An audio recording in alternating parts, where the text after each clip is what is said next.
भारत माता की, भारत माता की, भारत माता की। एक सेकंड भैया, आपका नाम बता दो। अरे सर तो बताना है, अंदर आपकी मीटिंग की जाएगी, टाइम दिया जाएगा। भारत माता की, भारत माता की, भारत माता की। आपका नाम बता दीजिए। भारत माता की, भारत माता की।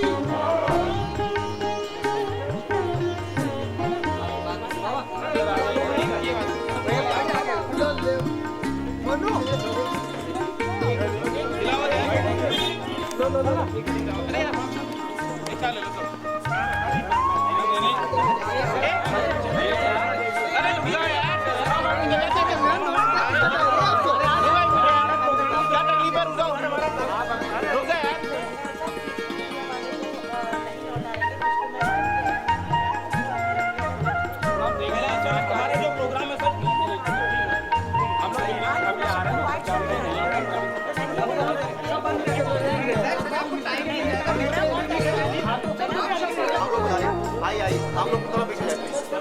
आइए आइए आइए आप लोग आइए आइए आइए आइए आइए। भारत माता की, भारत माता की, भारत माता की, भारत माता की। आप सभी से मैं आग्रह करती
बड़ा प्रोग्राम यहाँ पे आयोजित किया जा रहा है भारत में पहली बार, और इस कार्यक्रम की हमें जानकारी दें और आप सभी से निवेदन है कि एक बार उनका स्वागत किया जाए।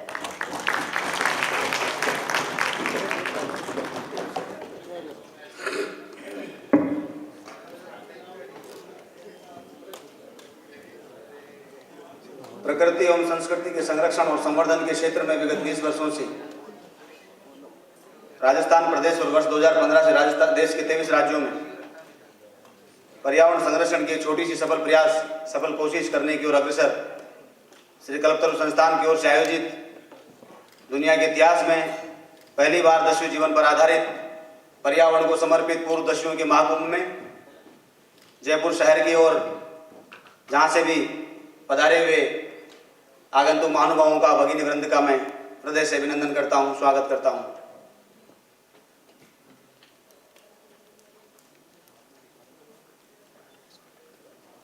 हमारे बीच में रामचरण जी बोरा साहब, जयपुर के लाडले और लोकप्रिय सांसद, मेरे पिता तुल्य, जिनका पिछले 15 वर्षों से लगभग मुझे व्यक्तिगत रूप से सानिध्य प्राप्त हो रहा है। बड़ी प्रसन्नता है कि आज वो बतौर मुख्य अतिथि हमारे बीच में विराजमान है।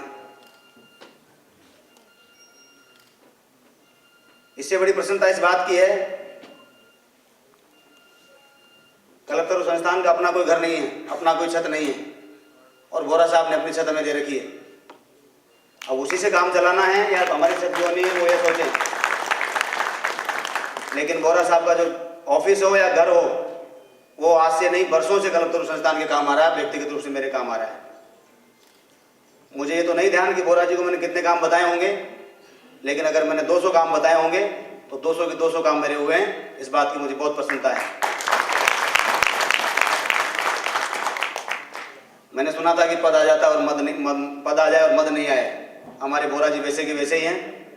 15 साल पहले भी घोड़े के हनुमान जी चूरमा खिलाते थे, आज भी चूरमा खिलाने ले जाते हैं।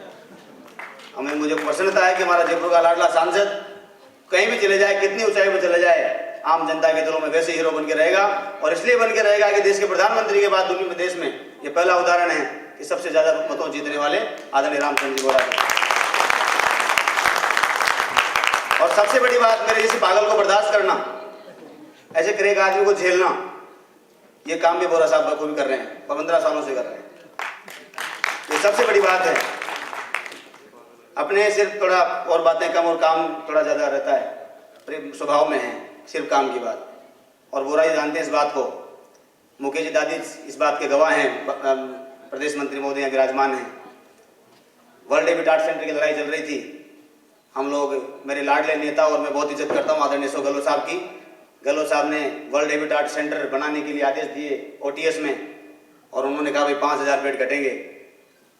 तो हमने कहा कि पेड़ क्यों नहीं कटने देंगे। तो हमने छोटा सा प्रयास किया, तो उसमें हमें आर्थिक जब स्थिति खराब होती है तो लोग बोराओं को याद करते हैं। तो गांव में तो बोरा होते ही थे, शहर में हमारे पास भी एक है। तो हम भी पहुंचे कि साहब क्या करना है। तो इन्होंने कहा यार मैं तो थोड़ा बिजी हूँ, तो बता क्या कर सकता हूँ। मैंने कहा साहब हमें तो आर्थिक सहयोग चाहिए। वो केदार जी शायद आए कि नहीं, मुझे ध्यान नहीं है आज। केदार जी और बोरा साहब ने मुझे तुरंत कहा कि तो लड़, ये पेड़ बचने चाहिए, पैसे की चिंता मत करना कितना खर्च होगा। और मुझे ध्यान है साल भर आंदोलन चला, बोरा साहब ने कभी ये नहीं देखा कि कितना खर्च हो रहा है, मैं कितना इसको दे रहा हूँ। मैं बहुत स्वागत करता हूँ बोरा साहब, आपके बारे में तो इतने सारे संस्मरण हैं, लेकिन अब लोग कहेंगे कि बोरा जी का आदमी है, बोरा जी के बारे में बोल रहा है, तो हम तो बोरा जी के जो हैं उसमें तो कोई जरा ही नहीं है।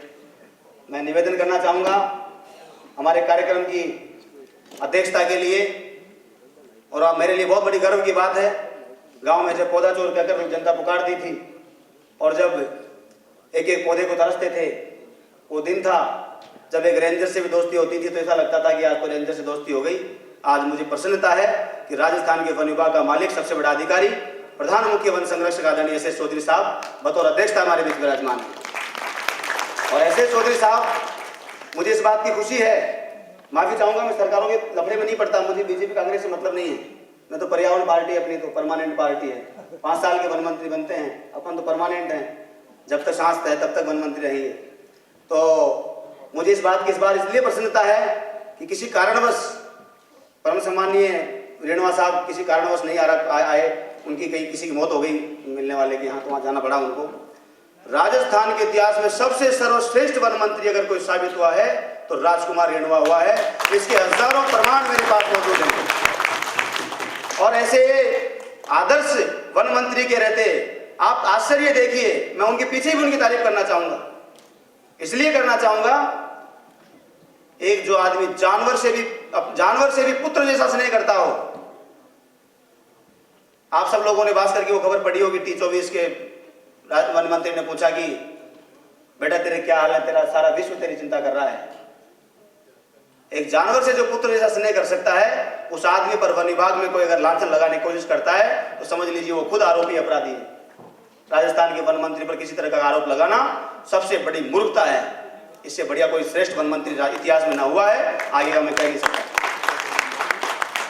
मेरे जैसे छोटे से आदमी को भगवान राम ने जैसे लंगो पंगु को सुमेरु को चढ़ा दिया था, हनुमान जी को, वैसे मेरे ऊपर रेणुवा साहब ने छोटे से आदमी को, आज मुझे सोचना नहीं पड़ता मैं PCCF के पास जा रहा हूँ, DFO के पास जा रहा हूँ, या महेंद्र जी अग्रवाल साहब विराजमान हमारे DFO साहब, जरूरत नहीं पड़ती कहीं पर वो पक्षियों के लिए परिंदा अभियान वो चलाया हमने, चाइनीज माजे वाला के खिलाफ हमने कैंपेन की।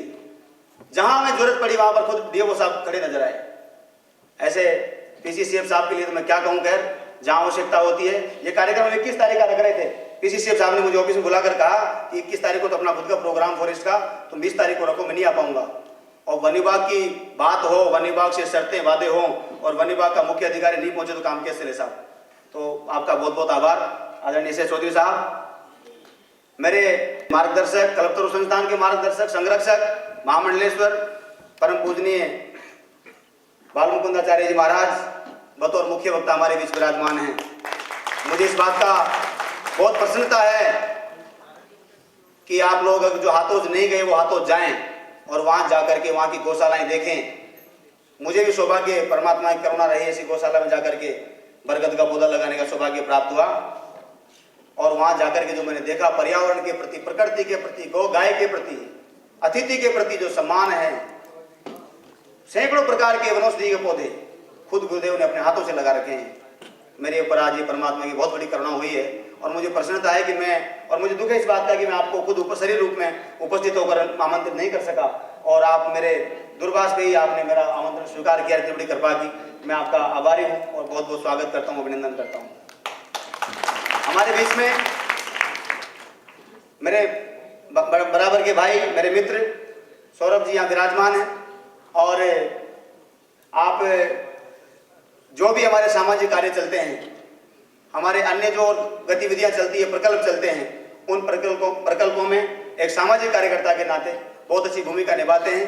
ये कहते हैं आर्थिक स्थिति की जो आवश्यकता है वो मुझसे पूछते रहो, अन्य जो बातें हैं मेहनत है आप करते रहो। सौरभ जी इसी तरीके से आप सभी बनाए रखिए और बराबर संतोष भोजनालय का दरवाजा खुला रखिए, बस उसी की सबसे बड़ी आवश्यकता रहती है। तो बहुत बहुत धन्यवाद। मुझे अंतिम और सबसे बड़ी बात, मैं मेरे मुख्य विषय पर तो आऊंगा ही, लेकिन सबसे बड़ी बात, इस कार्यक्रम में 8-9 महीने लग गए साहब। आदमी में कभी कभी पागलपन आ जाता है और पागलपन मेरे में अक्सर आता है। जैसे गब्बर सिंह आ रहा, देखो छोटा जयपुर का गब्बर सिंह आ रहा, आ जाओ एक बार इस गब्बर के लिए जोरदार तालियां बजा दीजिए।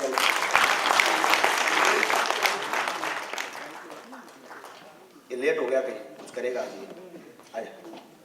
मैं निवेदन करना चाहता हूं, इस कार्यक्रम में 8-9 महीने हमें जरूर लग गए। उठपटांग काम करेंगे तो टाइम तो लगेगा ही साहब, कोई फैशन शो तो है नहीं कि तुरंत स्पॉन्सर मिल गया। अभी तो पागलपन के काम है, कोई मिला तो मिला, नहीं मिला तो नहीं मिला। संयोग की बात। और आज मुझे उस आदमी के बारे में इसलिए बताना पड़ रहा है कि एक वो पुलिस अधिकारी के नाते मैं उनकी बात नहीं कर रहा हूँ, एक वन्यजीव प्रेमी के लिए, एक पर्यावरण प्रेमी के लिए, एक आदर्श व्यक्तित्व के लिए, एक आदर्श अधिकारी के लिए। मैंने ऐसे ही जिक्र किया शिवरतन गोदारा जी से, एक पुलिस अधिकारी के नाते आज हमने आमंत्रित नहीं किया उन्हें, एक पर्यावरण प्रेमी के नाते आमंत्रित किया है। मैंने उनसे आग्रह किया कि साहब ये कार्यक्रम है और इस कार्यक्रम को कैसे सफल बनाया जा सकता है, तो उन्होंने मार्गदर्शन किया, इस कार्यक्रम में पूरी भूमिका निभाई। मैं चाहूँगा इस कार्यक्रम का सब कार्यकर्ताओं को या किसी को, या मैं भी कहीं इसमें घटक थोड़ा बहुत अगर साबित हुआ हूँ, थोड़ी बहुत मेरा प्रयास रहा है, तो वो कोई बड़ा विषय नहीं है। सबसे बड़ी अगर इस कार्यक्रम का श्रेय अगर किसी को जाना चाहिए तो पहला नाम आदरणीय शिवरतन जी गोदारा का है। मैं चाहूँगा जोरदार तालियों से दूसरा नाम इस कार्यक्रम के प्रायोजक एल पेपर हाउस और उसके डायरेक्टर आदरणीय जावेद कागजी साहब के लिए जोरदार तालियां, जिन्होंने इस कार्यक्रम को स्पॉन्सर किया। मैं आपको एक बहुत बड़ी बात बताना चाहता हूं। मैं राष्ट्रवादी पृष्ठभूमि से आता हूं, संघ का स्वयंसेवक हूं, और हम लोग थोड़ा इन बातों का ध्यान जरूर रखते हैं। सामाजिक जीवन में ये पर्यावरण और चीजें चलती रहती है, तो वो संघ ध्यान में रहता है, और वो ध्यान में रहे, आखिरी सांस तक रहे। परमात्मा से ऐसी प्रार्थना है कि हम और सब काम करते रहें, लेकिन हमारा संघ का पृष्ठभूमि में ध्यान रहे। और मुझे प्रसन्नता है कि पातेकण के संपादक और मेरे आदरणीय और मेरे आदर्श, जिन्होंने हमें हमारे गांव में पहली शाखा लगाई, मेरे जिले के प्रचारक रहे, और मैं सांस उठा पाने का हिम्मत कर पा रहा हूँ। आदरणीय मानक जी भाई साहब विराजमान है, मैं उनका स्वागत करता हूँ। एल पेपर हाउस सांगानेर में एक संस्था है, यहाँ उसका प्रचार ज्यादा नहीं है, लेकिन मैं बताना चाहता हूँ, चाइना अपने देश का सारा कचरा विभिन्न प्रोडक्ट के माध्यम से हिंदुस्तान में बेचता है। हम लोग शौक से खरीदते हैं और अपने देश का पैसा विदेशों में बेचते हैं। एल पेपर हाउस हिंदुस्तान की एकमात्र ऐसी संस्था है जो जयपुर का सारा कचरा इकट्ठा करके व्हाइट हाउस में बेचती है और व्हाइट हाउस वाले सामान से खरीदते हैं। और इससे बड़ी खुशी की बात यह है कि ये कागज बनाते हैं, और ये वो कागज बनाते हैं जो बिना किसी पेड़ के बनता है, बिना किसी लकड़ी के बनता है। मैं चाहता हूं ये चीज आगे बढ़नी चाहिए। इनको जब इस बात का पता चला कि ये भी पर्यावरण का काम कर रहे हैं और हम भी पर्यावरण का काम कर रहे हैं, मैंने इनसे कहा कि कुछ शहर के बिल्डर ग्रुप हमारे जुड़े हुए हैं जिनका CSR हम लोग करते हैं, तो इन्होंने कहा कि हम नहीं कर पाएंगे उनके लिए कागज। मैंने कहा क्यों? बोले हमारा काम यहाँ है ही नहीं। तो मैं तो चाहूंगा कि बोरा साहब अगर कहेंगे तो ये काम शुरू यहाँ भी शुरू कर सकते हैं, क्योंकि इन्होंने मुझे एक ही बात कही थी कि कार्यक्रम में बोरा साहब आएंगे कि नहीं आएंगे बता दो। मैंने कहा बोरा साहब आपके नाम से जरूर आएंगे, आप अच्छा काम कर रहे हो। बोरा साहब पधार गए हैं। अब ये देख लीजिए सरकार कैसे आपस में बातचीत कर सकती है, इस कागज को डेवलप किया जा सकता है। बिना पेड़ का, बिना लकड़ी का कागज बने, हमारे पेड़ बच्चे हम तो ये चाहते हैं साहब। गोदारा साहब आपने जो किया है उसके लिए मेरे पास शब्द नहीं है, मैं कुछ नहीं बोल पा रहा हूँ। कल्पतरु संस्थान का प्रत्यक्ष रूप से साल भर चलने वाले कार्यों में अपना योगदान देने वाले, संस्थान के पदाधिकारियों में अच्छा कार्य करने वाले, चाहे महिला शाखा हो चाहे हमारा मैन विंग हो, 3-3, 4-4 कार्यकर्ताओं की अलग अलग जगहों से फाइलें जो आती है उसके आधार पर हम लोग तय करते हैं। मैं उन सभी को बधाई देना चाहता हूं जिनको आज सम्मानित किया जाना है। और मुझे फक्र है कि ये जो कल्पतरु का कारवां चल रहा है, आप जैसे लोगों की बदौलत चल रहा है, किसी सेठ की हवेली से नहीं चल रहा है, ये खून पसीने से चल रहा है, किसी कृपा से नहीं चल रहा है। ये शायद पहला संगठन है जहां पर फोकट के नौकर की तरह लोग काम करते हैं। कोई दरी उछाला है, कोई क्या कर रहा है, पिछले 15 दिन से मेरे को बर्दाश्त कर रहे हैं, मजदूरी कर रहे हैं, जिनकी कोई तनख्वाह नहीं है, जिनका खाने का टाइम है, सोने का टाइम है। आप सब लोगों को बहुत बहुत बधाई। इसी तरह से मेरे स्वभाव को बर्दाश्त करते हुए काम करते रहिए, और परमात्मा में देश के 23 राज्यों में जो हमने काम शुरू किया है उसको आगे बढ़ाने का प्रयास करेगा और आशीर्वाद देगा, ऐसी अपेक्षा है। जो छोटे मोटे कार्य पहले हमने किए थे वो सब आपकी जानकारी में है। आज के कार्यक्रम की मैं थोड़ी सी जानकारी दूंगा, उसके बाद हमारे अतिथि बोलेंगे। फिल्म पान सिंह तोमर देखने के बाद मुझे लगा बोरा साहब कि 7 साल आदमी नेशनल चैंपियन रहता है, फिर बंदूक उठाकर वो बीएड का बागी बन जाता है तो आर्मी के सूबेदार से। एक बात तो ये समझ में है कि आज भी युवा मार्गदर्शन के अभाव भटक रहा है। दूसरा ये समझ में आया अपने काम की बात कि जिन जंगलों में ये रहे वो जंगल तब सुरक्षित थे, और वो इनके डर से सुरक्षित थे, कैसे सुरक्षित थे बात अलग है, लेकिन सुरक्षित थे। जैसे ही इन्होंने जंगल छोड़ा वो जंगल असुरक्षित हो गए। और ये बात सही है कि अवैध खनन को लेकर के हम लोग कितने परेशान हैं। तो मुझे लगा कि जिन जंगलों में ये रहे, जिन जंगलों को इन्होंने शरण दी, पुलिस से बचाया, मुखबिरों से बचाया, दुख में इन्होंने साथ दिया, आज ये लोग समाज की मुख्य धारा जुड़े हुए हैं। लेकिन इनके नाम से काम होते हैं, इनका प्रभाव है और आदर्शात्मक प्रभाव है। हमने उन आदर्श बागियों को आमंत्रित किया है जिन्होंने बहन बेटी को बहन बेटी समझा, जिन्होंने गरीब को नहीं लूटा। मैं इन लोगों के बारे में ज्यादा जिक्र नहीं करना चाहता, लेकिन इतना निवेदन करना चाहता हूं, हमने एक छोटी सी योजना बनाई है और प्रधान मुख्य वन संरक्षक महोदय विराजमान हैं। उनको तकलीफ देने के पीछे सिर्फ ये कारण था, एक छोटी सी रूपरेखा हमने बनाई है, वो उनके हाथों में हम सुपुर्द करेंगे। वो अपने मंत्रालय के हिसाब से उसमें कोई संशोधन की आवश्यकता होगी तो बताएंगे और केंद्र सरकार को भिजवाएंगे। मैं इतना दावा कर सकता हूं बोरा साहब, आदरणीय एस चौधरी साहब, चित्रकूट से लेकर चंबल तक के बीएड वहां पर अवैध शिकार के नाम पर एक चींटी मर जाए, हम जिम्मेदार हैं। हरे पेड़ों की कटाई के नाम पर एक पत्ता गिर जाए, हम जिम्मेदार हैं। अवैध खनन के नाम पर एक कंकर वहां से उठ जाए तो हम जिम्मेदार हैं। लेकिन केंद्रीय पर्यावरण मंत्रालय इस मुहिम में साथ देगा तब काम चलेगा। 7 राज्यों का बिगड़ है, अकेले राजस्थान का होता तो राजकुमार रेणुका जी की तरफ से मुझे कुछ पूछना सुनने की जरूरत नहीं है। उन्होंने इतना ही कह रखा है कि जो करना है जो कर, मुझे बता क्या करना है। केंद्रीय पर्यावरण मंत्री भी अगर राजकुमार रेणुका जी की तरह समर्थन करते हैं, सपोर्ट करते हैं, तो मैं समझता हूं राजस्थान नहीं हिंदुस्तान पर्यावरण के क्षेत्र में कीर्तिमान स्थापित करने को अग्रसर होगा। और उसके चश्मदीद गवाह और मार्गदर्शक आदरणीय बोरा साहब जैसे लोग हमेशा याद किए जाएंगे और हमारे प्रेरणा स्रोत बने रहेंगे। आज स्थितियां बीएड की जो है वो सबके ध्यान में है, जो बीएड को जानते हैं। मैंने 8-9 महीनों से और सभी बागी भाइयों के साथ में घूम रहा हूं। फिल्मों में बचपन में देखते थे गब्बर सिंह का नाम, और वो सीन आज भी याद है। वो 50-50 कोस क्या वो मच्छर होता है, क्या होता है, कई सारी चीजें वो दिमाग में हैं। लेकिन हमने देखा कि वो कौन है गब्बर सिंह, चलो भाई गब्बर के गांव चलो। टाइम तो लगा तलाश नहीं में हम गब्बर के गांव पहुंचे। हमने वहां जाकर के लोगों से कहा कि मुझे डकैत गब्बर सिंह के यहाँ जाना है। तो उन्होंने कहा पहले तो मुंह संभाल के बात करो। मैंने कहा क्या हुआ? तो बोले डकैत मत बोलो, वे हमारे दादा है।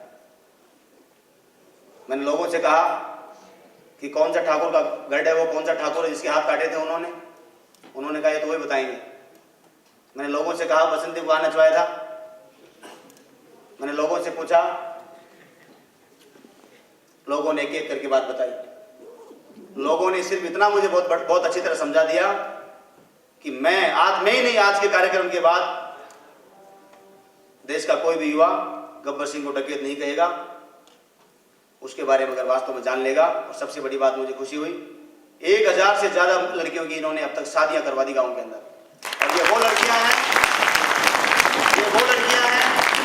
जिनके घर में खाने का दाना नहीं है, पहनने का कपड़ा नहीं है। जवान बेटी के यहाँ से अगर बटन में सुई जगह लगा हो, कोई बबूल का वो कांटा लगा हो आलपिन की बटन की जगह, तो बहुत पीड़ा होती है साहब। जवान बेटी के बाप को बहुत पीड़ा होती है, जवान बेटी के भाई को बहुत पीड़ा होती है। और ऐसे व्यक्ति के लिए गब्बर सिंह बंदूक नहीं उठाता। ऐसे लोगों के लिए गब्बर सिंह बड़े बड़े लोगों के घरों में जाता है और झोली फैलाता है, बैठ जाता है, तभी उठ के आता है, तभी खाना खाता है जब उसकी शादी हो जाती है। गब्बर सिंह का असली चेहरा देखना हो तो रामगढ़ चलिए, सगर के जंगलों में चलिए। जिन लोगों के लिए गब्बर सिंह ने डकैतियां डाली होगी, मर्डर किए होंगे, कुछ भी किए होंगे, अन्याय के खिलाफ किए होंगे, मैं इनका साथ नहीं दे रहा हूँ, अन्याय के खिलाफ किए होंगे। खुद की नजर में अन्याय होगा, कानून की नजर में गलत था तो कानून ने, इन्होंने सरेंडर किया, सजा काटी। सजा काटने के बाद आए। मैं समझता हूं हिंदुस्तान के इतिहास में लोकनायक जयप्रकाश जी ने जो काम किया सरेंडर करवा के, वो हमेशा याद किया जाता है और याद किया जाता रहेगा। लेकिन उसके बाद देश के एनजीओ, देश की संस्थाएं, देश की सरकारें, उनका ये जिम्मेदारी बनती थी, उनका ये दायित्व बनता था कि इन लोगों की ताकत को, राष्ट्र की ताकत को राष्ट्र के खिलाफ नहीं जाने देते, राष्ट्र की ताकत को राष्ट्र के लिए काम में देते, इनका सदुपयोग करते, इनके लिए विचार सोचते, इनके लिए काम सोचते। 3 सरकारों को हिला देने वाले लोग, 550 डाकू मिलकर के भारत सरकार को हिला देने वाले लोग क्या भारत के लिए कीर्तिमान स्थापित नहीं कर सकते थे? लेकिन साहब कहना बड़ा कठिन है। मैं तो उटपटांग बातें बोलता भी नहीं हूं, मेरा स्वभाव रहता है जो करना है कर दो।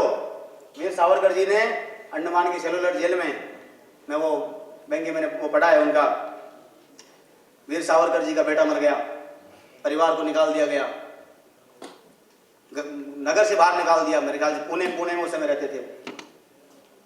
उन्होंने मदन लाल ढींगरा ने पूछा, जब उनका बेटा मर गया, उनकी शक्ल उतरी हुई, तो मदन लाल ढींगरा ने कहा कि सावरकर जी आदमी बलिदान के लिए कब तैयार होता है? तो सावरकर जी ने कहा जब ठान ले तभी। तो जो लोग ये कह रहे हैं कि गोली मार दो, शूट कर दो, कुएं पटक दो, वो लोग कम से कम कहने का साहस तो कर रहे हैं। लेकिन कोशिश ये होनी चाहिए साहब की काम जो करे वो ज्यादा अच्छा है। स्वच्छ भारत मिशन से जोड़ा जाए, वन बंधु योजना से इनके बच्चों को जोड़ा जाए, बीएड में जो नदी नाले, बावड़ियां, खाइयां जो है उनको पर्यटन की दृष्टि से डेवलप किया जाए, ग्रासलैंड के रूप में डेवलप किया जाए, वानिकी बढ़ाई जाए। मैंने सुना है ऐसे चौधरी साहब को ध्यान में होगा, केंद्रीय पर्यावरण मंत्रालय इस बात पर विचार कर रहा है कि भीड़ों को समतल कर दिया जाए। अगर भीड़ों को समतल कर दिया, पशु पक्षी मारे जाएंगे, कट जाएंगे, तो फिर कैसे पर्यावरण का काम हम लोग कर पाएंगे? बहाने बहुत है साहब, CSR के नाम पर, कभी एनवायरमेंट क्लियरेंस के नाम पर। पूरे जयपुर में जगह जगह बिल्डिंगें बन चुकी हैं, पेट बचे थोड़ी बहुत जगहों पर। तो जब ऐसे ही अगर चलते रहना है तो फिर क्या मतलब हमारी फकीरी का। हमारा निवेदन है इस पे कोई बड़ी योजना बने, जो लोग यहाँ पधारे हैं उन लोगों का सदुपयोग हो। जो लोग यहाँ पर प्रमुख रूप से आए हैं उनमें यहाँ पर मंच पर विराजमान पान सिंह जी तोमर के भतीजे बलवंत सिंह जी तोमर हमारे बीच में विराजमान है। बलवंत सिंह जी तोमर ग्वालियर से पधारे हैं। गब्बर सिंह जी को तो कौन नहीं जानता। हिंदुस्तान के इतिहास में जब भी गब्बर बदमाशियों की बात चलेगी, डकैतों की बात चलेगी, गब्बर सिंह का नाम जरूर याद किया जाएगा। हमारे बीच में सीमा परिहार जी विराजमान है। सीमा परिहार जी पर वुंडेड फिल्म भी बन चुकी है और मैं आप चाहूंगा कि आप सब लोग ताली बजाकर उनका अभिनंदन करें, क्योंकि सीमा परिहार जी ने एक नई फिल्म साइन की है और वो फिल्म सलमान खान जी कर रहे हैं। तो बहुत जल्द आप लोग सलमान खान जी के साथ में सीमा परिहार जी को देखने वाले हैं। रेणु यादव जी यहाँ विराजमान है। रेणु यादव जी ने आज एक बीड़ा उठा रखा है, मैं चाहूंगा कि आप सब उसका अभिनंदन करेंगे। अगर वहां पर कोई गाय की सूचना मिल जाए कि गौवंश जा रहा है या गाय कट जाती है या गाय को कोई मार रहा है या चारा नहीं है, कुछ और व्यवस्था नहीं है, तो औरैया इटावा जिले क्षेत्र में अगर कोई प्रॉब्लम होती है गाय संबंधी, वो सारी की सारी रेणु जी की जिम्मेदारी होती है। और मैं बड़ी प्रसन्न और बधाई देना चाहता हूँ। इस मुहिम को जारी रखें, आगे बढ़ाए रखें। हमारे बीच में पंचम सिंह जी विराजमान है। पंचम सिंह जी के बारे में तो आप सबने सुना ही होगा। 550 डाकुओं के सरदार थे। स्टेशन नहीं था लेकिन ट्रेन रुक जाती थी, ये स्थितियां थी। तो मैं उन बातों का ज्यादा जिक्र नहीं करूंगा, लेकिन आदर्श रहे, जो भी रहे आदर्श रहे। बागियों ने आदर्श जीवन जीते, हर काम आदर्शता के साथ किया, फिर भी डकैत कहलाए। लेकिन देश में कई सारे डकैत हैं जिनको आज भी न कोई डकैत कहता है न कोई बागी कहता है, बड़े आदर्श बने बैठे हैं। उनका हमारे पास कोई इलाज नहीं है साहब। मैं निवेदन करना चाहता हूँ, मुन्ना सिंह जी मिर्जा यहाँ विराजमान है। मैं संघ का स्वयंसेवक हूँ और मुझे वर्गों में सिखाया जाता था। कई बार कोई घटना हम देखते थे, वहाँ पर विषय आता था कि आज फलान जी के घर में ऐसे ऐसे फलान जी की मौत हो गई। तो कई बार ऐसा होता था, कार्यकर्ता मन ही मन में दुखी होकर सोचता था मैं तो वर्ग पूरा करके जाऊँगा, अब जो हो गया सो तो हो गया, और कार्यकर्ता वर्ग पूरा करके लौटता था। हमें प्रेरणा मिलती थी। मुझे बहुत दुख हुआ कि 106 वर्षीय मुन्ना सिंह जी मिर्जा की पूजनीय माता जी का देहांत अभी 15 दिन पहले हो गया और हम लोग बुरी तरह टूट गए थे, क्या करेंगे। मुन्ना सिंह जी ने मुझे फ़ोन पर बोला कि जो कुछ है माता जी की बदौलत है, 106 वर्ष पूरे करके गई है, बस थोड़ा सी इच्छा ये थी कि 108 पूरी कर जाती है तो मेरी इच्छा और थोड़ी मन खुश होता। तो मुन्ना सिंह जी मिर्जा हमारे बीच विराजमान है, न मुझे टूटने दिया न खुद टूटे, और आज आप सब लोगों के बीच विराजमान है। जो लोग सामने विराजमान हैं, संभव नहीं था सबको बिठाना, आप सब लोगों का अभिनंदन है, स्वागत है। आप सब लोग जिस हौसले के साथ में मेरे जैसे फकीर पर भरोसा करके इतनी दूर चलकर आए हैं, और दद्दू आप तो इतनी दूर से चल कर आए हैं, प्रीतम सिंह जी इसलिए नाम है गब्बर सिंह जी का, इतनी दूर से चल के आए हैं। मैं समझता हूं हम सब मिलकर के अगर सरकार सहयोग करती है, जिस तरीके का मुझे लग रहा है, क्योंकि सरकार के यहाँ पर जो प्रमुख लोग राजस्थान की तरफ से तो कोई दिक्कत नहीं आएगी, और माननीय सांसद महोदय विराजमान हैं, अन्य सम्मानित लोग यहाँ विराजमान हैं, ऐसे चौधरी साहब, और आप सभी का अभिनंदन, स्वागत। मुझे न चाहते ही बोलना पड़ा, कुछ बातों का जिक्र जरूरी था, आप लोगों ने झेला बर्दाश्त किया, बहुत बहुत धन्यवाद, शुभकामनाएं।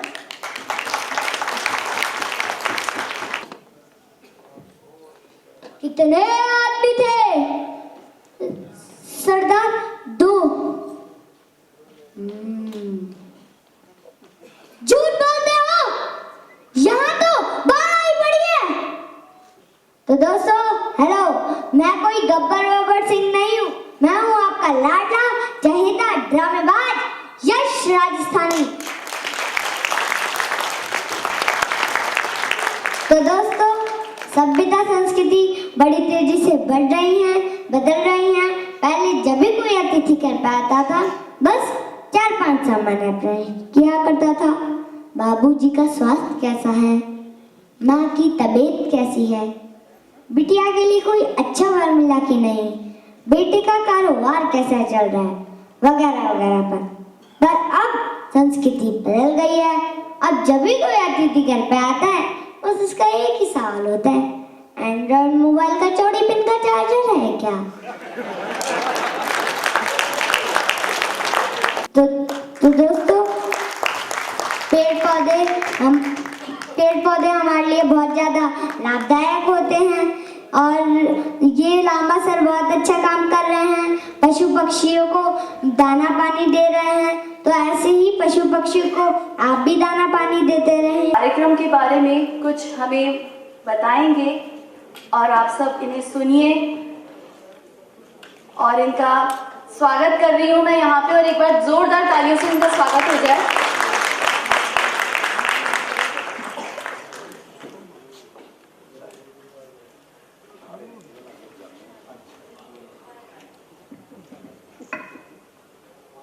आदरणीय बहनों, भाइयों, बंधुओं, मैं सबको संबोधित कर रहा हूँ। यदि जंगल नहीं रहेगा तो किसान आत्महत्या करेंगे, या बारिश नहीं होगी तो किसानों के यहाँ कुछ होगा नहीं। तो जब हम लोग फरार थे उस टाइम में जंगल का पत्ता नहीं हिलता था, ना कोई भूमि मापी जाता, ना कोई जंगल काटने वाले। अब तो जंगल है ही नहीं। जब जंगल नहीं रहेगा तो अकाल तो पड़ेगा ही, किसानों को आत्महत्या करनी पड़ती है। जंगल हमारा रक्षक है, जंगल हमारा घर है।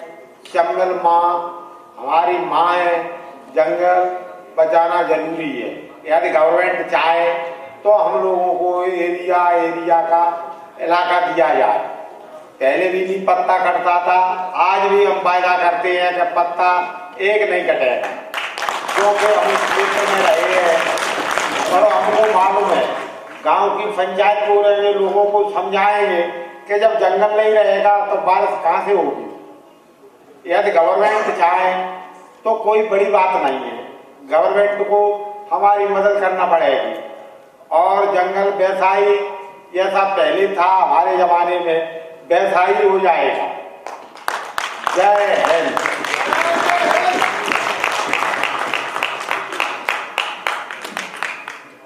और इसके बाद मैं श्री मुन्ना सिंह मिर्धा जी से आग्रह करूंगी कि वह यहाँ पर आकर अपने 2 शब्द कहें। आज इस दूर दराज से आए हुए हमारे सांसद जी और महाराज जी, चौधरी साहब और बलवंत सिंह तोमर, गब्बर सिंह और दस सुंदरी सीमा परियार जी, दस सुंदरी रेणु देवी और पंचम जी महाराज और सभी यहाँ विराजमान मंच पे बैठे हुए, तो मैं सभी के नाम नहीं जान रहा हूँ। तो आज जो कल्पतरु संस्थान में जो हमारे विष्णु लामा ने काम किया है, 1 साल से बराबर ये घूमते रहे हैं। आज 20/3/16 को इनकी सफल यात्रा रही है, क्योंकि यहाँ ये 20 और सभी दक्षिणों से सभी जनता बैठी है, पत्रकार बंधु है, डीएफ हमारे आरडीएफ बोलते हैं, चाहे आरएस बोलते हैं, सभी को मेरा वो है। तो जो इन्होंने वो बोला है तो सभी इसमें क्या नाम, 5 जून को अपन पर्यावरण मनाते हैं। 5 जून को पर्यावरण मनाया गया शुरू में, और इसके बाद जब अपने बच्चे उसमें होते हैं तो जन्मदिन के लिए अपने छोटा सा पौधा देकर उनके जन्मदिन के लिए, उनके यादगार के लिए वो करें। और हर बच्चे के जन्मदिन पर और पर्यावरण के लिए पहले उन्होंने सब मित्र बैठकर पर्यावरण का साथ दें, और हम सब लोग पर्यावरण मित्र बनकर रहे। जब उसमें प्रधानमंत्री जवाहरलाल नेहरू थे तो उन्होंने पर्यावरण जबलपुर विश्वविद्यालय में मनाया था। उसके बाद विजय राजे सिंधिया जी ने पर्यावरण ग्वालियर विश्वविद्यालय में मनाया है। इसीलिए सभी जनता से अनुरोध है कि इसमें सभी जनता जुड़े और विष्णु लामा जी का साथ दे, इसीलिए पर्यावरण बचेगा और रहेगा। और अपन ग्राम को जब बचाएंगे तो उसमें हमारा साथ शासन प्रशासन सभी दे, तो हम पर्यावरण को बचा सकते हैं। अब जे नहीं हम पर्यावरण रखाने पहुंचे, पुलिस हमारे पीछे जाए, पकड़ सकड़ी हमको जेल में खींच दे, ऐसा भी नहीं हो। तो पर्यावरण को हम जब ही बचा सकते हैं जब हमारा शासन और प्रशासन साथ दे। और यही नहीं कि राजस्थान में हो, राजस्थान में नहीं, हमारे एमपी में भी, राजस्थान में भी, मध्य प्रदेश, उत्तर प्रदेश में भी तीनों प्रांतों अगर ये इकट्ठे हों, कुछ रतलाम से भी है, उनका भी सभी लोगों को शासन प्रशासन साथ दे तो पर्यावरण बच सकता है। न सर कटा के जियो, न मुँह छिपा के जियो, गमों का दौर आए तो मुस्करा के जियो। ये देश है वीर जवानों का, अलवेलों का मस्तानों, इस देश का यारों क्या कहना। जय हिंद, जय भारत। बहुत ही शानदार। और इसके बाद मैं श्री गब्बर सिंह जी से आग्रह करूंगी कि वह भी आए और इस मंच पर अपने 2 शब्द कहें। हम सब जनों से निवेदन करेंगे कि मुझसे जो गलतियां हुआ उसको क्षमा कर दें, और जो मुझे बदनाम किया गया था कि न हाथ काटे, कोई बसंती ने चाहे कुछ किया, ये किया वो किया, दुनिया मैंने जी में कुछ नहीं किया।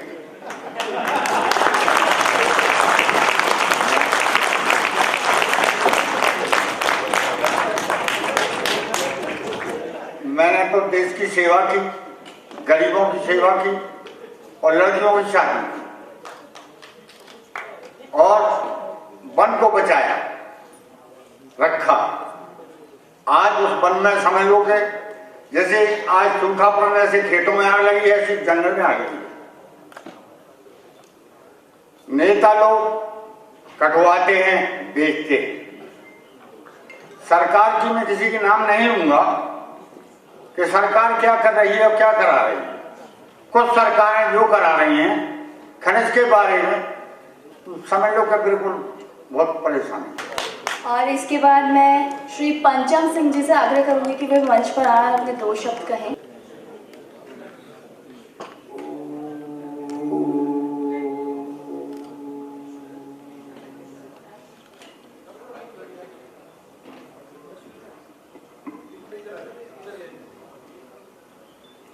आज जो है आज हमारी उम्र करीबन 84 वर्ष की होने जा रही है। 84 वर्ष की उम्र में मैंने डाकू सत्ता देखी, राज सत्ता देखी और धर्म सत्ता को भी देख रहा हूँ। डाकुओं में एकता होती है, एकता की शक्ति एक महान होती है।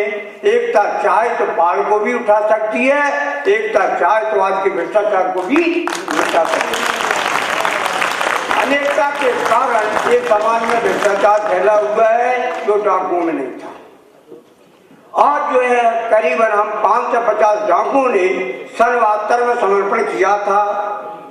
करीबन आज भी हम करीबन 200 लोग जीवित हैं। अगर सरकार चाहे, समाज चाहे, ये संस्था चाहे, हमको समाज अगर सहयोग दे तो मैं दावा करता हूं कि जंगल में वृक्ष नहीं काटने देंगे। केवल उसके लिए उनको क्षेत्र चाहिए, सीमा चाहिए। सारे देश की तो जिम्मेदारी हम नहीं ले सकता हूं। 25 जिला में हम लोगों का एक समय राज था, एकता थी। रेल भी हमारी हमको ऑर्डर दे के जाती थी। 3 दिन में हम विधायक बनाते थे, 2 दिन में हम सरपंच बनाते थे। हमने भगवान साक्षी है, हम लोगों ने कभी किसी माँ बहन को बुरी निगाह से भी नहीं देखा। एक बार मेरा साथी एक किसान की लड़की के साथ अन्याय करके आया तो मैंने अपने साथी से बंदूक लेकर के वृक्ष से बांध के जिंदा जला दिया था। आज जो है मैंने दिल्ली की समस्या देखी, मेरे आंसू निकल रहे थे कि आज समाज इतना गद्दार है कि आज हमारी लड़की आज समाज में इस प्रकार का उसका दुस्वार हो रहा है और हम देख रहे हैं। तो कौन की कमी है? हमारे समाज की। आज अगर समाज हमको चाहता है, समाज अगर हमको साथ देता है तो 200 लोग जो आप कहोगे हम आपको बलिदान देने के लिए तैयार हैं। संगठन की शक्ति एक महान शक्ति होती है। संगठन चाहे तो पहाड़ को भी उठा सकती है, संगठन चाहे तो भ्रष्टाचार को भी मिटा सकती है। एकता आज जो नरेंद्र मोदी है, अगर मान लो उसको पद मिला है तो आपका कर्तव्य क्या बनता है? उसको साथ दो, उसको सहयोग दो और उसको करने में मदद करो, क्योंकि जब आपका समय आएगा आप ही स्वतंत्र हो, चुनाव लड़ो, अपना समाज में काम करो। ये देन भगवान की होती है। भगवान ने ही मुझको एक जीवन दिया है, कराने वाला परमात्मा है। क्योंकि आज हर व्यक्ति के अंदर एक छोटा सा प्रकाश है जो जीवन को रास्ता दिखाने में मदद करता है, लेकिन व्यक्ति अपने को भूल और परमपिता परमात्मा को भूलकर सही मार्ग को छोड़कर गलत मार्ग पर चला जाता है। जैसे मेरे जीवन ने सही मार्ग को छोड़कर गलत मार्ग में जाकर के समाज को जो दुख दिया, उसके लिए मैं बार बार क्षमा मांगता हूँ। और आप सबका सहयोग रहेगा तो हम तन मन से समाज के लिए कुर्बान होने के लिए तैयार हैं। ओम शांति, ओम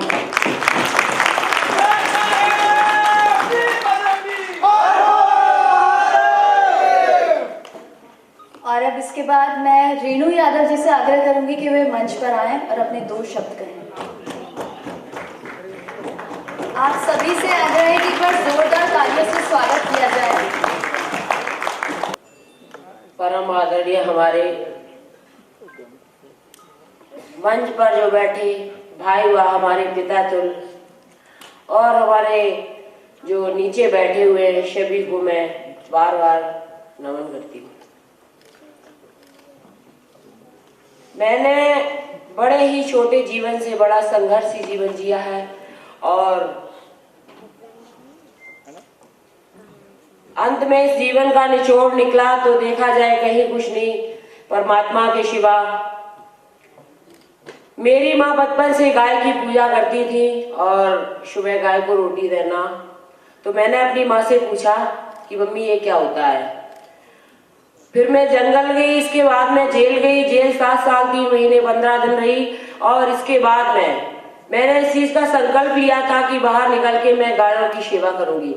तो प्रदेश में गायों के लिए कोई भी चारा या कहीं कोई हत्या हो रही है या गायों का ट्रक पकड़ा जा रहा है, तो किसी भी चीज को लेकर के मैं उतने ही समय, जितने समय फोन आता है मैं तत्काल पहुंचती हूँ वहां पर।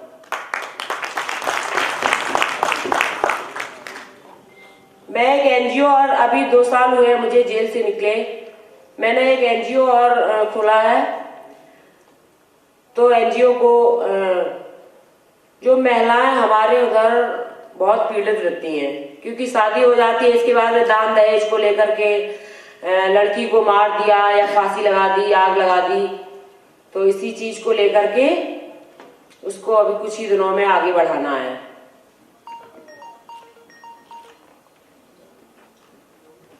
आज मुझे बहुत अच्छा लगा है, आप लोगों के बीच में हम खड़े हुए हैं और मैं आप लोगों से ये निवेदन करती हूँ कि जितना हो सके, जितने पौधे लग सके, सभी लोग क्या नाम, इतना तो जानते ही है कि घर के आगे पौधा लगा दो तो छाया रहती है। जब छाया रहेगी तो घर में ठंडक रहेगी। मैं विष्णु लांबा जी से ये कहना चाहती हूँ कि कभी भी हमारे डिस्ट्रिक्ट में आइए और इस चीज का मैं स्वागत करूंगी। हमारे मंच पर बैठे स्वामी जी और माननीय सांसद जी और हमारे जितने उत्तर प्रदेश, मध्य प्रदेश, राजस्थान से हमारे सभी दस्यु भाई जी और जयपुर के सभी नगर वासियों को मैं खम्मा गढ़ी।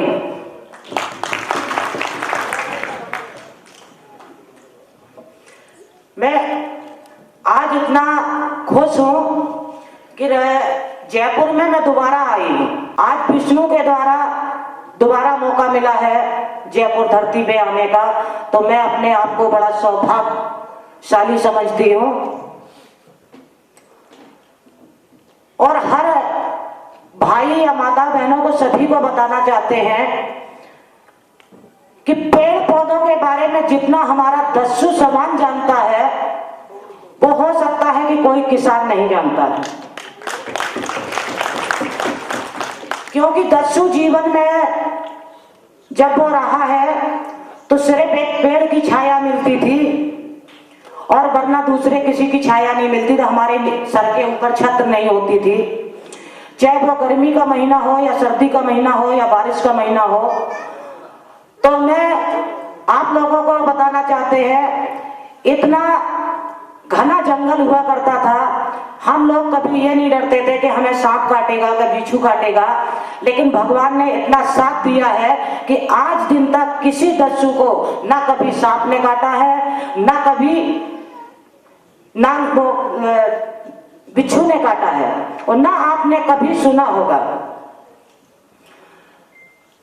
हमारी 1-1.5 साल पहले विष्णु लामा जी से मुलाकात दिल्ली में हुई थी, तब भी चर्चा काफी हुई थी। तो हमने लामा जी से ये भी पूछा हमने कि लामा जी हमारा नंबर कहाँ से मिला, तो इनने हमें हंसते हुए टाल दिया था, लेकिन इनने बताया नहीं था। जब इनने पूरा अपने संस्था के बारे में बताया तो हमने कि चलिए मैं आपके साथ में हूं, और हर व्यक्ति से यही कहने चाहते हैं कि एक पेड़ा काटने से पहले उसको पहले 5 पेड़े लगा देना चाहिए। अगर एक को काट रहे हो तो 5 पहले लगा दो, उसके बाद में काटिए। ये बताइए ऐसा कौन सा शख्स है जिसको लकड़ी की जरूरत नहीं पड़ती है।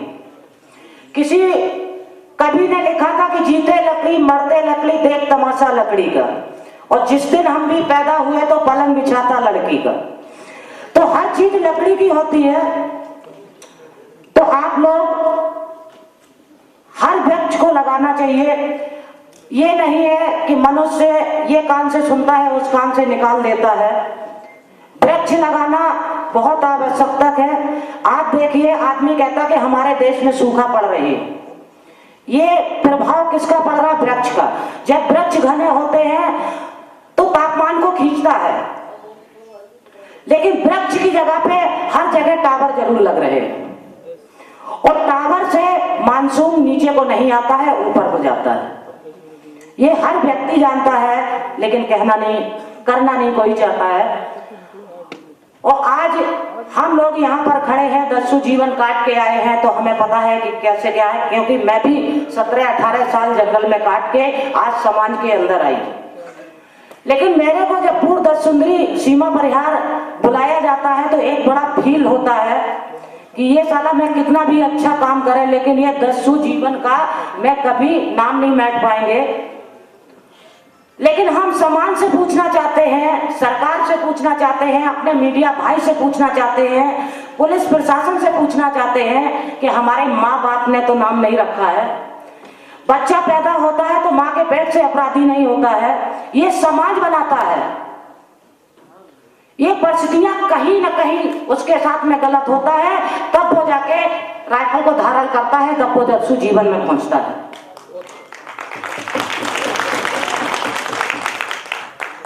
और मैंने ये भी देख लिया है कि सरकार के यहाँ बहुत बड़े वादे होते हैं, इतने वादे होते हैं कि उनको लालच दिया जाता है कि अपने समाज के अंदर आज समाज में जीने का उनको मौका मिलेगा।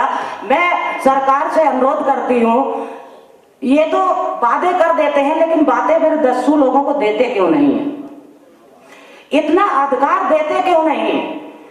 इतना वन विभाग चला रहे हैं। आज मैं वन विभाग वालों से पूछ रहे, सरकार से पूछ रहे कि उन्हें वृक्षा की सुरक्षा कर पाई है?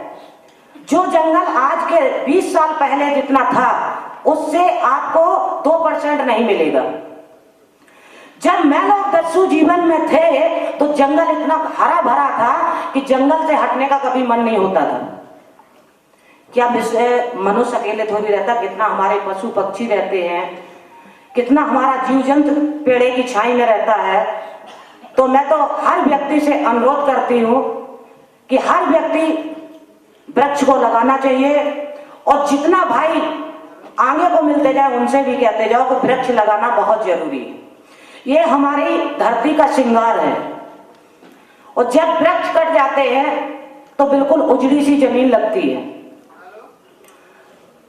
तो हम तो आप लोगों के सामने बिल्कुल अनजान बड़े खड़े हैं, मैं इतना नहीं जानते हैं, और जो गलती हुई होगी तो उसको क्षमा चाहती हूँ, क्योंकि हमसे बहुत बड़े हमारे दस्यु भाई भी बैठे हैं, हमारे सांसद जी बैठे हैं, हमारे स्वामी जी बैठे हैं।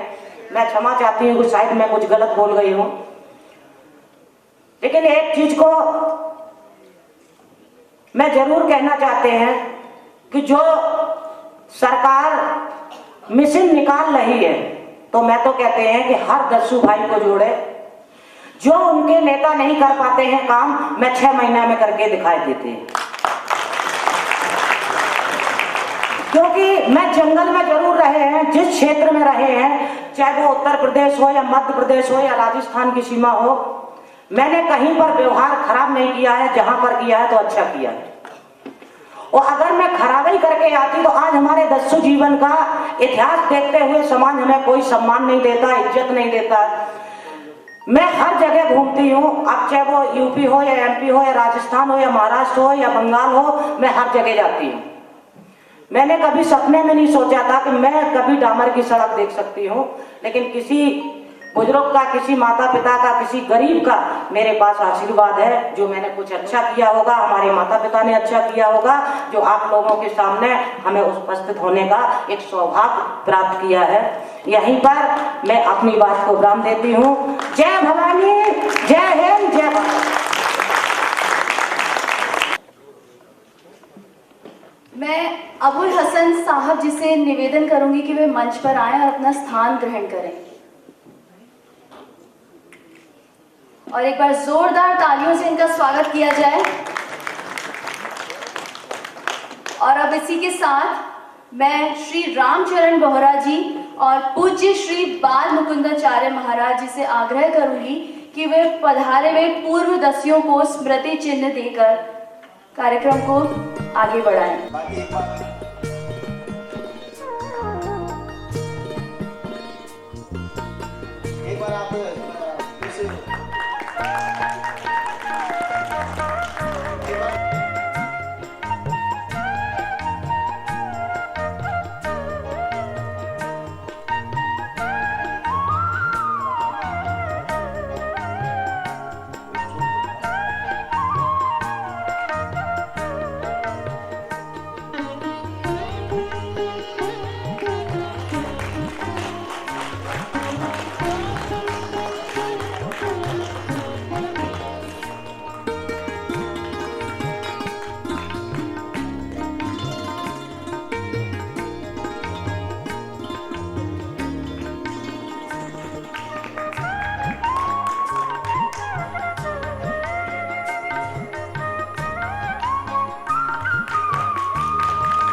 आप दो कदम पीछे हो जाए, दो कदम पीछे हो जाए और पीछे हो जाओ। दद्दू बच्चों आप भी हो जाओ, ये नेक्स्ट ओवर हो जाओ। ये पीछे जो मंच पर विराजमान है वो सभी 2 मिनट के लिए आगे पधार जाए। मंच पर सभी जो विराजमान है, मंच पर सभी जो विराजमान है आगे साथ ही आ जाए। और यहाँ मेरे पास में ये नोटलेस है, उसका उपयोग करेंगे। सब लोगों की इच्छा है कि मंच पर एक साथ रहें, तो मेरा आग्रह है कि बाकी को तो अपने पास बात करना सकते हैं।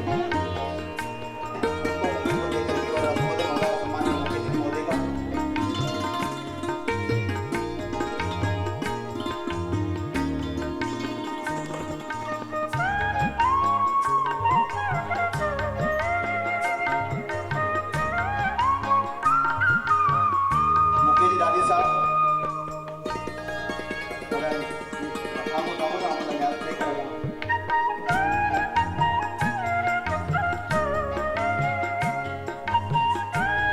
बहुत धन्यवाद आप सभी का। कृपया अपने स्थान पर पधारें।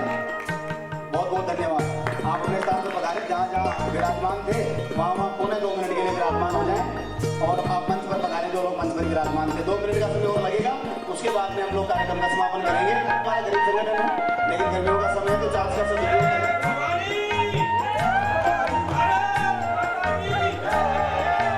आप लोग पधारिए साहब, आप लोग पधारिए। चलिए मुन्ना जी फटाफट बैठिए।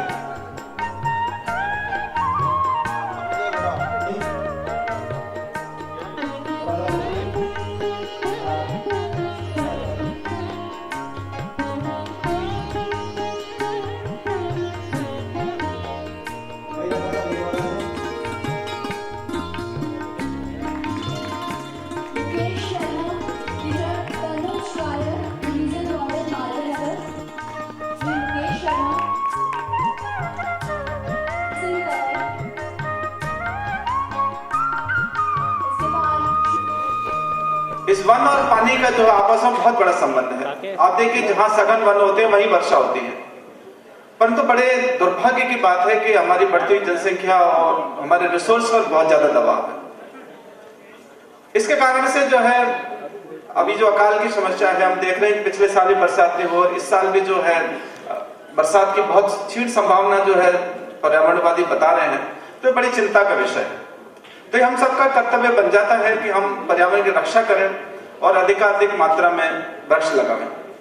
सीमा जी ने बहुत ही अच्छी चिंता जाहिर की कि आपको बहुत ही शब्दों में, साफ शब्दों में कहा, वृक्षों का महत्व बताया और मुझे बहुत ज्यादा उसमें कुछ कहने की आवश्यकता नहीं है और उनका बहुत ही अच्छा सोच है, मैं उस सोच को सलाम करता हूँ।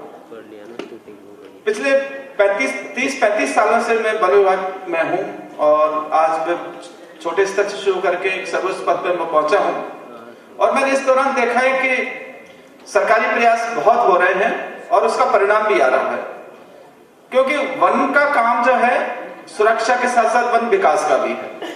हमारा जो काम है वो बरसात पर निर्भर करता है। अगर बरसात अच्छी है तो जंगल बहुत अच्छे होंगे और बरसात नहीं है तो जंगल पे जो डिपेंडेंस है बहुत बढ़ जाती है।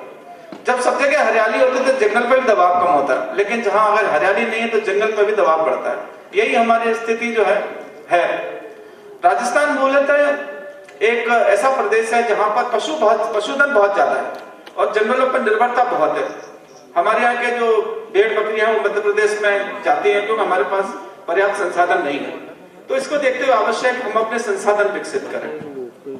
पिछले कुछ वर्षों से जो है काफी अच्छा जो काम हो रहा है और मुझे ये बताते हुए बहुत हर्ष का विषय हो रहा है कि राजस्थान के मस्तरी जिलों में हमारा जो जंगल है वो बड़ा है और करीब 85 स्क्वायर किलोमीटर की जो वृद्धि है वो दर्ज की गई है, जो खास करके हमारे जैसलमेर, पाली, बाड़मेर उन जिलों में है। और जो हमारे जो जंगल है उधर बांसवाड़ा, डूंगरपुर, कोटा, इनमें भी वृद्धि दर्ज की गई है। तो ऐसा नहीं है कि विभाग की तरफ से कोई प्रयास नहीं कर रहा। और जहां तक आप लोगों का सहयोग लेने का प्रश्न है, मैं आपके प्रस्ताव से बहुत ही अब इसका मैं स्वागत करता हूं और कोशिश करूंगा विभाग के सर्वोच्च मुख्य होने के नाते कि आप लोगों से और ज्यादा संपर्क में आऊं और वनों के संरक्षण में मैं आपकी मदद दूं। मैं इस अवसर पर जो बेहड़ की समस्या है वो उस पर भी थोड़ी चर्चा करना चाहूंगा। हमारे प्रदेश में जो हमारी चंबल नदी है उसमें हमारे बेहड़ है और ये हमारे जो बूंदी जिले से शुरू होकर के चंबल तक चले जाते हैं और यही एक बहुत बड़ा भूभाग है जिसमें हमारे दस्यु समस्या भी पूर्व में रही है। अभी छोटे मोटे गिरोह सक्रिय है लेकिन खास वो नहीं है इसमें। तो अब मैं ये चाहूंगा इसमें कि हमारे जो ये बेहड़ का जो कार्यक्रम है, मुझे ध्यान है कि वर्ष 88 से लगा करके एक 5 साल की प्रोजेक्ट बनाई गई थी। इसमें जो है बेहड़ों के कायाकल्प करने के लिए, बेहड़ों का वृक्षारोपण करने के लिए, लेकिन जैसा कि सरकारी प्रयास होते हैं 5-1 साल प्रोजेक्ट चला और उसके बाद बंद हो गया। अब मैं दोबारा, जैसे विष्णु लम्मा जी ने मुझे बताया कि साहब ये जो समस्या है वो 4-5 अंतर प्रदेशी समस्या है, 5 जिलों की समस्या है। तो मैं अपने समकक्ष जितने भी अधिकारी हैं उनसे बात करके कुछ के बारे में एक प्रोजेक्ट बनाएंगे और भारत सरकार को जरूर सबमिट करेंगे, क्योंकि बेहड़ों में न केवल जो आदमी बसते हैं बल्कि इसमें बहुत सारे जानवर, जंगली जानवर हैं और दूसरी प्रजातियां भी रहती हैं। तो उस सब का जो संरक्षण है वो बेहड़ के संरक्षण के साथ होगा, ऐसा मेरा मानना है। इस अवसर पर आप सभी लोग आए और इस पूरी संध्या पर आपने मुझे सुना और विभाग का अपना पक्ष रखने का आपने मुझे मौका दिया। मैं आप सबका आभारी हूँ। बहुत बहुत धन्यवाद। विश्व वानिकी दिवस के पूर्व संध्या पर कल्पतरु संस्थान द्वारा आयोजित पूर्व दस्यु समारोह के उपस्थित सभी इस कार्यक्रम में आए अतिथिगण, भाइयों बहनों, विष्णु लांबा जी का काफी समय से संस्कृति संरक्षण, वन संरक्षण का कार्यक्रम चलता आ रहा है और अभी साल भर पहले से मुझे कह रहे थे कि पूर्व दस्युओं का एक कार्यक्रम करेंगे। और मेरी केंद्रीय वन मंत्री जी से बात हुई है, आप पत्र लिखते हैं तो वो आ सकते हैं। मैंने पत्र भी लिखा पर कुछ कारणवश उनका आना हुआ नहीं। मैं विष्णु जी को बहुत बहुत साधुवाद धन्यवाद देना चाहता हूँ, बधाई देना चाहता हूँ। एक लक्ष्य निर्धारण करके आप कार्यक्रम करते हैं और कार्यक्रम की सफलता की ओर अग्रसर होते हैं। कार्यक्रम तय करना और उसको करना अपने आप में बहुत अहम कार्य है। कार्यक्रम कई तय होते हैं, बाकी उस लक्ष्य तक हर आदमी पहुंच नहीं पाता। विष्णु जी और आपके पूरे इस कर्पूर संस्थान के सभी संस्था के सदस्यों को, सहयोगियों को मैं मेरी तरफ से बहुत बहुत साधुवाद धन्यवाद देना चाहता हूं कि आज एक टाइम था जब बारिश खूब होती थी और वन भी खूब लगते थे।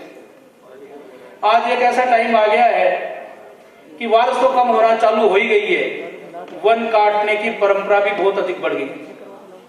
और अभी सभी दस्यु भाइयों ने एक चिंता जाहिर की और चिंता जाहिर करके अभी कहा गया कि हमें एक एक क्षेत्र बताया जाए तो हम वनों की रक्षा कर सकते हैं। मैं माननीय मुख्यमंत्री जी को भी आपके इस जो आपने अभी बात रखी है उसके लिए लिखूंगा। माननीय प्रधानमंत्री जी को भी मैं आग्रह करके पत्र लिखूंगा कि जो भी पूर्व दस्यु हैं उन लोगों की जो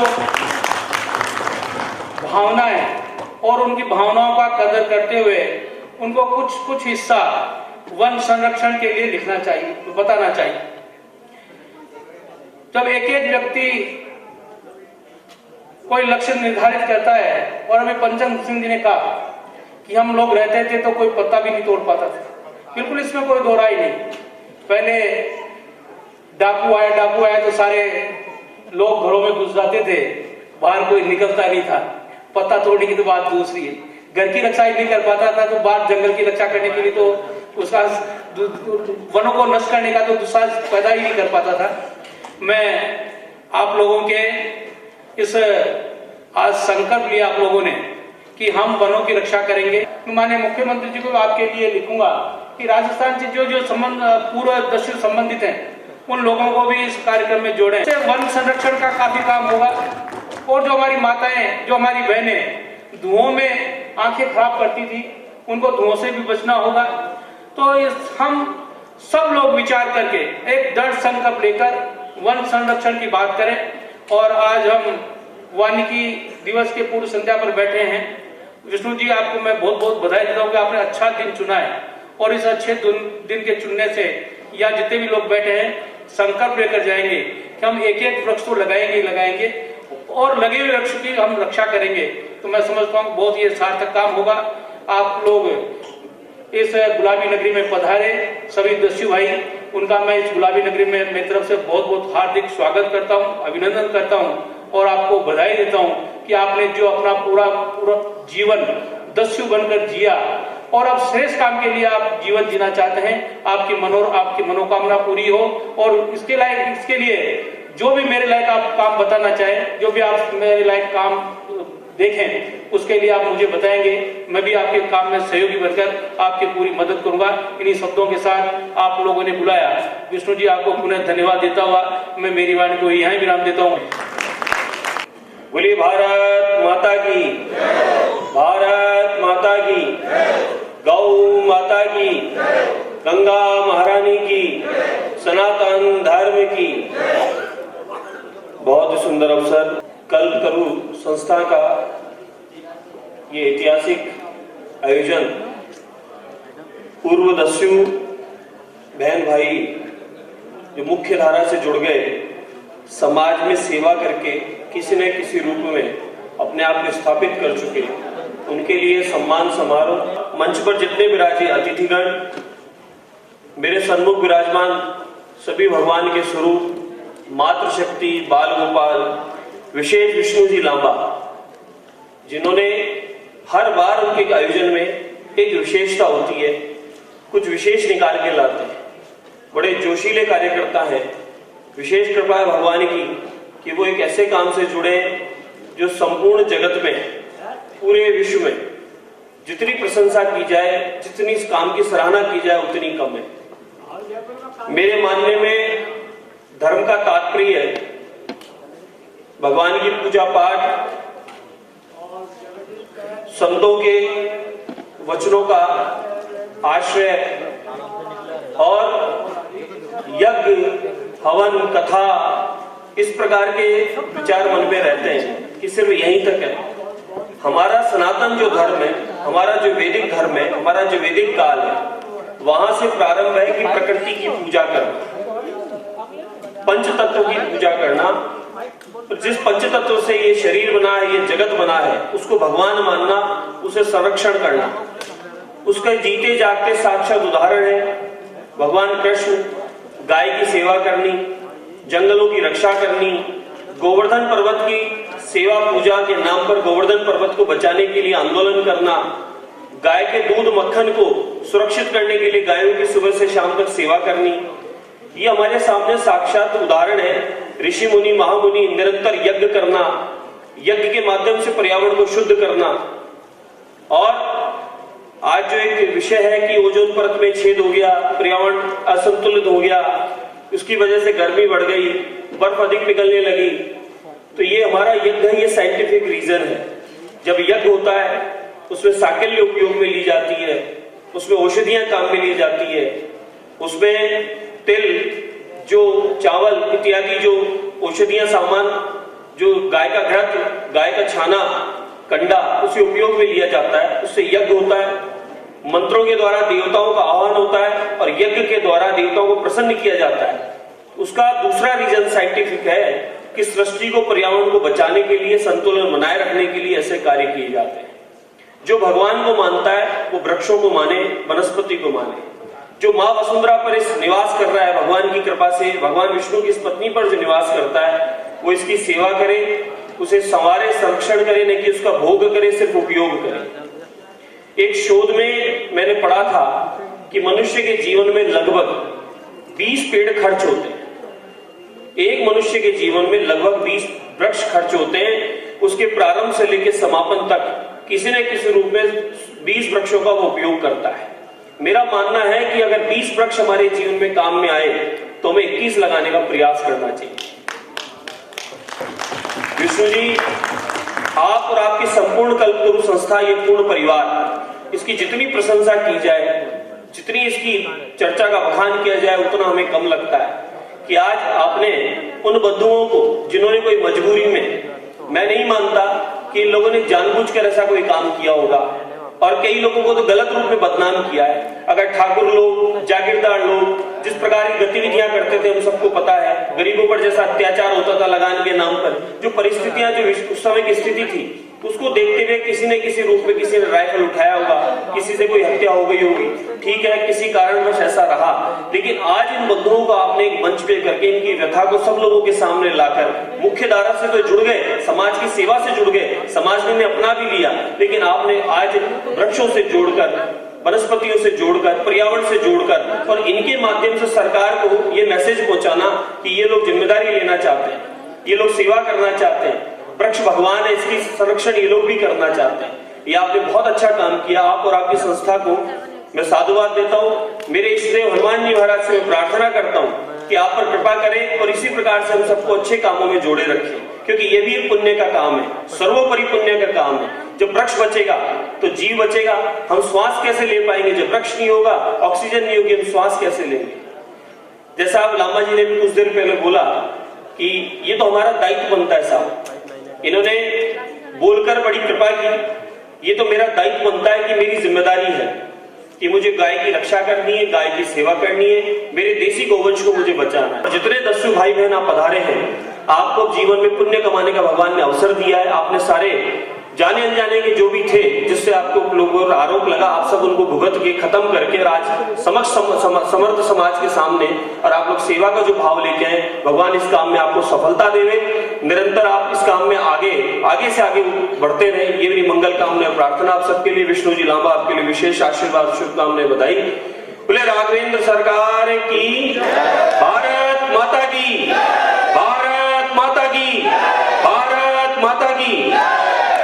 बदल जाते हैं तो इनके हौसला से भी कमेंट का स्वागत करें आप सब।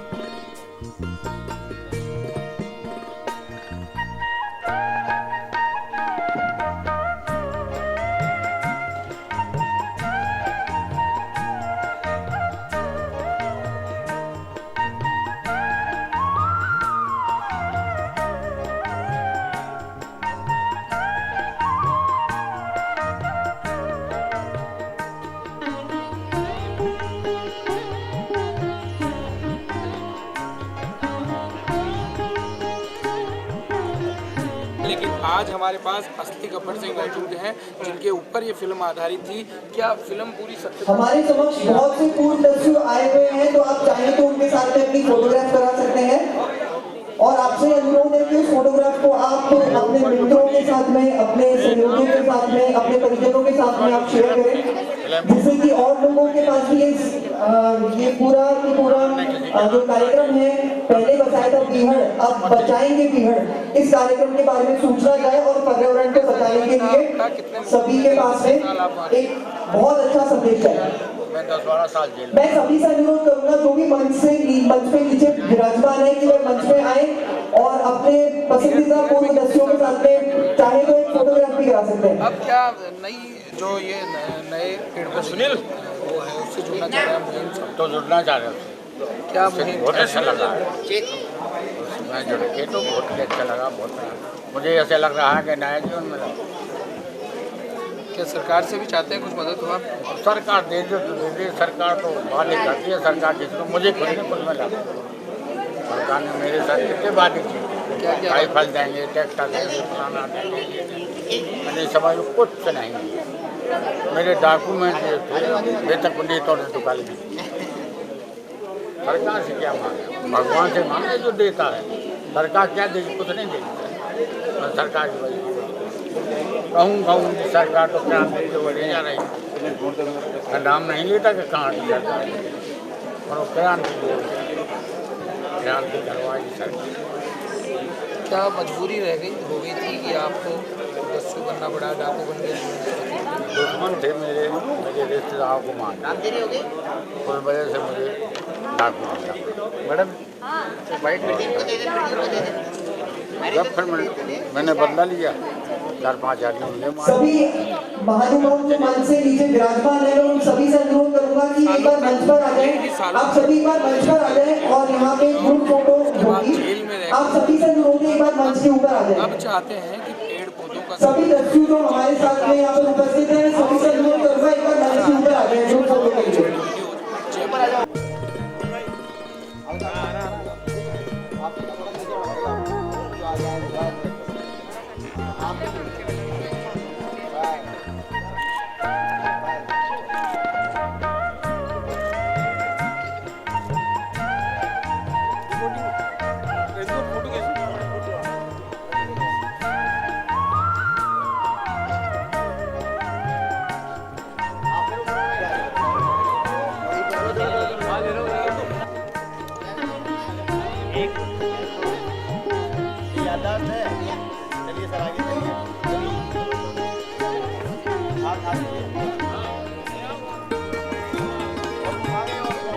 सामने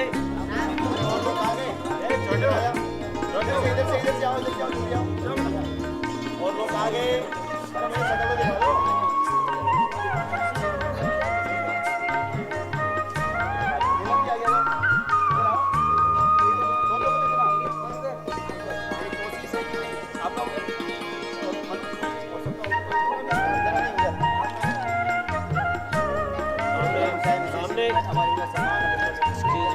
थोड़ा सा साइड पे देख लेना सामने तेरा हो गया। जागर जी सब